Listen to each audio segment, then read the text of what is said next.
네, 정치권 동향을 대기자의 시선으로 짚어보는 목요 정치클럽 기자 대기자 시간입니다. 오늘도 성환용 한겨레 신문 선임기자, 최병묵 전 TV조선 해설위원 두 분과 함께하겠습니다. 두 분 어서 오십시오. 어서 오세요. 네, 안녕하세요. 네.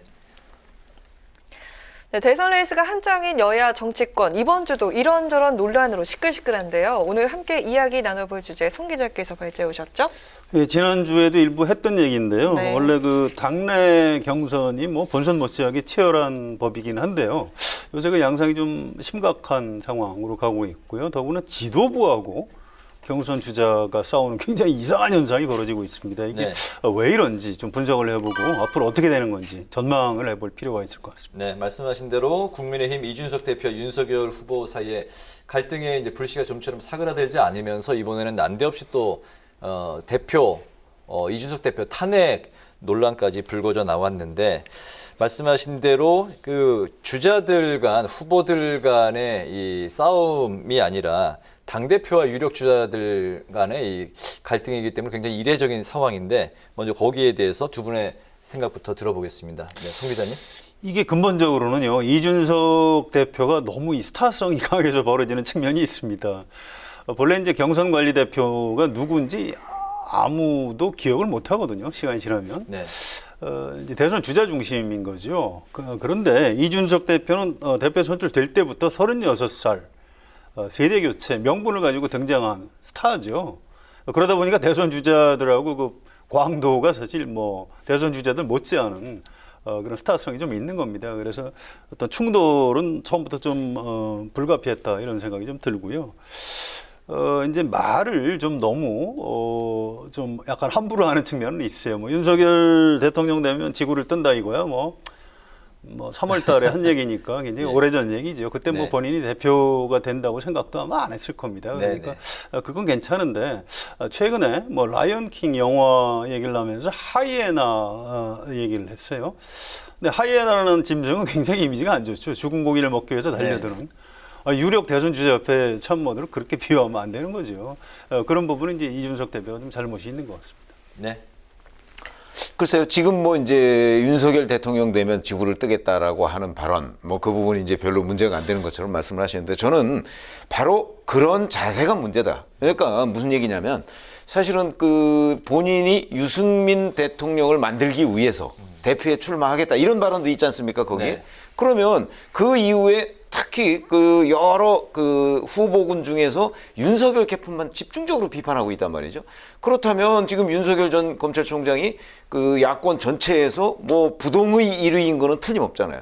그것도 뭐 그냥 그 아슬아슬한 1위 정도가 아니라고요. 네. 그러면은 이준석 대표가 그동안에 대표가 되고 나서 계속해서 윤석열 전 검찰총장과 각을 세워왔던 부분이 결국은 그 배경이 유승민 대통령 만들기의 일환이냐 하는 부분에 관해서 저는 이준석 대표가 먼저 설명을 해야 된다고 생각해요. 왜 그러냐면 어제 신지호 부실장의 그 탄핵 발언도 네. 사실은 그 발언 때문에 나온 거거든요. 왜냐하면 그 발언이 오후 3시쯤에 쫙 돌고 그다음에 한 6시 넘어서 이게 라디오에 나와서 발언을 한 거기 때문에, 그런 점에서 본다면 저는 지금 이렇게 이례적인 장면이 나타나고 있는 것은 결국 이준석 대표가 경선 관리자로서의 대표로서의 역할을 훨씬 뛰어넘고 뭔가 경선을 본인이 좀 주무르겠다라고 하는 그런 데서부터 시작한 것 아니겠는가. 그러니까 이준석 대표가 경선 관리자로서의 대표로서의 정체성, 그 부분을 잃은 데서 저는 비롯됐다고 생각하거든요. 네.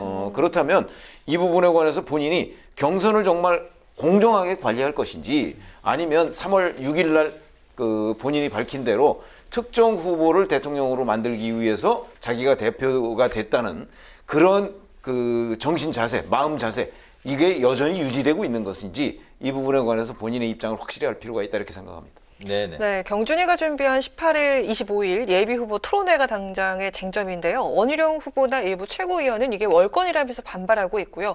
토론회 취소를 위한 임시 최고위까지 거론되고 있습니다. 오늘 김기현 원내대표도 경선 준비 권한에 대해서 언급했는데요. 잠시 듣고 이야기 이어가 보겠습니다.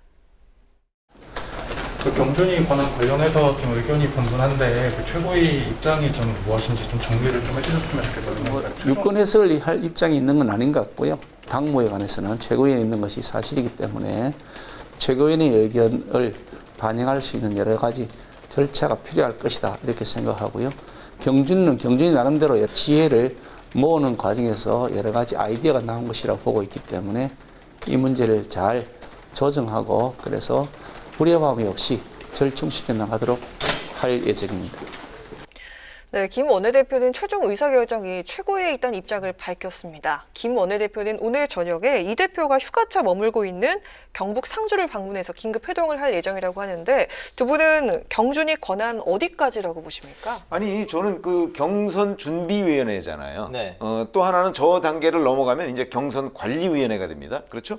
그 단어에 다 의미가 담겨 있어요. 네네. 경선을 준비하는 위원회죠, 이거는. 그러니까 경선 일정을 언제 어떻게 한다 이겁니다. 그리고 이제 경선 관리위원회 단계로 넘어가면 경선을 이제 구체적으로 어떻게 해서 뭐 TV 토론은 몇 회 하고 뭐는 어떻게 하고 뭐 토론 방식은 어떻게 이런 것들을 이제 룰을 정하는 것이죠. 네. 그렇다고 본다면 경선 준비위원회라는 이름에 걸맞게 활동을 하는 것이 맞다. 그런데 저희도 뭐 정치부 기자 참 오래 했습니다만은 네. 경선 준비위원회 단계에서 경선을 준비하면 되는 것인데 그 단계에서 경선 후보 간에 뭐 토론을 붙이겠다? 이거는 경선 관리위원회가 할 일이죠. 그런 점으로 본다면 경선 준비위원회는 뭐 토론을 이렇게 구성할 그런 권한이 전혀 없다. 준비 단계에 그쳐야 된다. 이렇게 생각합니다. 네. 송 위원님께서 이제 선관위 토론회 위원이시잖아요. 이거는 그러면 경선 관리위원회가 월권인 게 맞습니까? 이거는 토론회 주관은 이게 선관위의 몫인 건가요? 근데 최종적으로 당무에 관한 최종 결정 기관은 최고위원회가 맞습니다. 그래서 준비위원회에서 이렇게 뭐 하겠다 계획을 발표했다고 해도 그게 확정됐다고 볼 수 없어요. 원래 최고위원회가 당내 그런 여러 가지 갈등을 조정하는 기관입니다. 그래서 네. 이 문제도 뭐 별로 그렇게 뭐 복잡한 잡음 없이 최고위원 회의에서 최고위원들이 봉합을 하지 않을까 이렇게 예상이 됩니다. 네네. 관건이 이제 그 18일에 그 정책 토론회에 윤석열 후보가 이제 참석하느냐 여부일 텐데 앞서가는 사람 이제 그 지지율이 높은 사람 입장에서는 그 토론회가 이렇게 썩 반갑진 않잖아요. 그 공격이 이제 집중될 게 이제 뻔한데 거기다가 이제 정치 신인이고 해서 준비도 시간이 뭐 좀 부족할 수도 있고 여러 가지가 좀 불리하다고 생각을 할 텐데 참석을 압박하는 이 경준이 그리고 이제 이준석 대표에 대한 불만의 목소리가 이제 그래서 더 나오고 있는 것 같습니다. 윤석열 후보 어떻게 참석을 할지 안 할지 두 분은 어떻게 예상하십니까? 이건 이제 최고위원회에서 결정을 어떻게 하느냐가 중요합니다. 최고위원회에서 토론을 하자 이렇게 결정을 하면 윤석열 전 총장이 여기 참여를 안 할 방법이 없어요. 얼마 전에 더불어민주당에서도 이재명, 이낙연 양강 체제일 때 처음에 10명, 9명 이렇게 시작을 했죠. 그래서 네. 예비 경선 통해서 지금 6명이 하고 있는 겁니다. 우리나라만 그런 것도 아니고요. 미국에 최종적으로 공화당, 민주당 후보가 이제 맞짱 토론을 하지만 그 유력 후보가 정리되는 과정에서 한 10명쯤 시작을 해요. 그래서 쭉 한 10명쯤 선체로 토론들을 하고 거기서 이제 조금씩 줄여나가는 과정이 있습니다. 그래서 지지도로 보면 뭐 말이 안 되죠. 윤석열 총장은 따로 특별 대접을 해주는 게 맞는데 당내 경선 절차라는 게 있는 겁니다. 네. 또 어떤 그 말싸움을 하다 보니까 명분에서 좀 윤석열 전 총장 쪽에서 좀 실수를 했어요. 탄핵이라는 단어를 함부로 입에 담으면 안 되는 겁니다. 그리고 지금 당에 입당을 한 거예요. 그러면 당내 여러 주자 중에 한 사람, 원 오브 댐으로 나를 대우해줘도 좋다라고 인정을 할 수밖에 없는 겁니다. 그래서 최고위원회에서 토론회를 하기로 결정이 되면 네. 당연히 윤석열 전 검찰총장도 토론에 참여할 것으로 저는 예상을 합니다. 네네. 이제 형식이 중요하다고 저는 생각을 해요. 왜 그러냐면 이게 예비 후보 토론회라고 지금 경선준비위원회가 그 이름을 붙여놨잖아요. 네. 근데 윤석열 전 총장은 당 예비 후보로 아직 등록을 안 했어요. 그렇기 때문에 만약에 아마 최고위원회나 이런 데서 일방적으로 최고위원회와 경준이가 일방적으로 밀어붙인다면 저는 예비 후보로 18일까지 등록을 안 했으면 예비 후보가 아니니까 그 토론에 갈 이유가 없는 거죠. 그렇죠. 네. 그래서 제가 보건대는 아마 그런 것들을 이 물밑에서라도 원만하게 조정하지 않으면 결국 토론회에 갈 수가 없는 예비 후보가 아닌데 왜 그 토론회에 가겠습니까? 아마 그런 사태까지도 맞을지 몰라요. 그러면 이런 갈등 관계를 조정할 책임이 누구한테 있습니까? 결국은 최고위원회의와 저는 경선 준비위원회에 있다고 생각해요. 네. 왜냐하면 윤석열 전 총장은 당 예비 후보로 아직 등록도 안 했는데 그런데 예비 후보로 대우를 해줄 테니까 토론회에 나와라. 이건 저 앞뒤가 안 맞는 얘기거든요. 네, 적극 검토하겠다고 이제 어제 아니 그러니까 성명을 그거는 발표한 적극 건- 검토하겠다는 건 본인이 이제 그때까지 얘기가 잘 되면 네. 그리고 최고위원회의에서 아직 공식 통보를 못 받았다는 거 아닙니까? 그러면 이제 본인이 그때 예비 후보로 등록하고 거기에 참석하면 되는 거예요. 근데 예비 후보로 등록을 안 한다면 그때까지 저는 그런 것도 검토하고 있는 카드 중에 하나라고 생각을 해요. 아, 네. 그러니까 이제 그 이번 뭐 주말 얘기가 나오고 있는데 최고위원회의에서 어떤 결정을 내릴지 저는 뭐 사실은 아까 제가 잠깐 말씀드렸듯이 경선준비위원회에서 토론회를 하는 건 월권이라고 생각하니까 아마 그런 생각을 가진 최고위원들도 좀 있을 거예요. 그래서 생각해보니까 우선 보는 게 언론에서는 맞죠. 뭐 윤석열 예비 후보라고 표현을 쓰지만 공식적으로 아직 예비 후보는 아닌 거군요. 아니 예비 후보는 중앙선거관리위원회는 대선 예비 후보로 등록을 했는데 네. 당의 경선 예비 후보로는 등록을 안 당의 했어요. 경선 후보로는 네. 그런 문제가 있군요. 네. 네, 현재 일단 논란 속에 윤석열 예비 후보 지지율이 좀 주춤하는 상황인데요. 그 사이에 다른 주자들이 공세 수위를 높이면서 주자들 간의 신경전이 거세지고 있습니다. 앞으로의 국민의힘 대선 예비 경선 판세와 관전 포인트 어떻게 보십니까? 그렇죠. 역시 아마 지금 저희가 얘기했듯이 아마 첫 토론 정도가 굉장히 중요한 고비가 될 거예요. 우리가 흔히 자 윤석열 전 검찰총장과 최재형 전 감사원장이 첫 토론에 나오면 네. 이제 이게 13명씩이나 되다 보니까 네. 그 11명 내지 12명 정도가 이제 집중적으로 뭐 그것도 특히 윤석열 전 총장 1위 후보한테 집중해서 공격을 할 거거든요. 그러면 이제 1대 12 게임이 될 가능성이 굉장히 많아요. 그런데 그렇다면 13명이 과연 토론이 실질적인 토론이 가능할 것인가 또 이런 부분도 있고 네. 거기에서 만약에 윤석열 전 총장이 그래도 뭐 수준급으로 방어를 했다라고 한다면 이 판은 이제 뭐 그냥 대세로 흘러갈 가능성도 있고 만약 거기서 휘청이었다 이렇게 한다면 이게 이제 야권 예비 후보 간에 지지율이 굉장히 혼전이 올 가능성이 있어요. 그러니까 첫 토론이 관전 포인트이기도 하고 그게 제일 중요하다. 이렇게 좀 말씀을 드릴 수 있겠습니다. 네. 토론회. 네. 예, 뭐 짧게 말씀드리면 윤석열 전 총장 지지도를 빼서 와야 본래 이제 당내 경선 주자들이 올라갈 수 있죠. 그래서 뭐 공격이 집중될 걸로 예상을 하고요. 윤석열 전 검찰총장도 그걸 알고 입당을 했을 겁니다. 그래서 좀 상당히 볼만한 공방이 벌어질 것으로 예상이 되고 원래 경선이 그런 겁니다. 그래서 좀 여유를 가지고 좀 지켜보실 필요가 있을 것 같습니다. 네. 야당에서는 이렇게 이제 대표의 탄핵 논란 그리고 이제 정책 토론회 참석 여부에 대한 게 이제 관건으로 또 이제 그 논란에 이제 불씨가 이제 남아 있는 상황인데 민주당에서는 경선 불복 관련한 그런 논란이 또 일고 있습니다. 이낙연 후보가 경선 불복은 없다 하면서 일단락으로 가는 뭐 그런 국면이긴 합니다만 경선 승복은 당연하기 때문에 선언까지 할 필요가 없다. 뭐 이런 이야기가 이제 나오고 있는데요. 이런 이제 경선 불복 논란을 둘러싼 이 상황이 이제 봉합이 완전하게 될 수 있을지 먼저 어떻게 전망하십니까? 예, 봉합이야 뭐 안 될 도리가 없죠. 경선 불복한다는 게 뭘 의미하는 걸까요? 경선에서 진 사람이 탈당해서 대선 후보로 등록해서 본선에 출마한다. 이게 법률적으로 지금 안 되거든요. 선거법에. 네. 기껏 할 수 있는 게 나를 지지했던 사람들은 저 사람 찍지 말고 국민의힘을 찍으십시오. 이제 이렇게 얘기를 하는 건데 그게 가능할까요? 그건 정치 생명을 스스로 끊는 겁니다. 그래서 그건 이제 불가능하죠. 그래서 너무 경선 불복 프레임을 갖고 치고받는 거는 별로 좋아 보이지 않습니다. 서른 의원 얘기가 좀 지나친 측면이 있어서 아마 이낙연 전 대표가 수습을 한 걸로 보고요.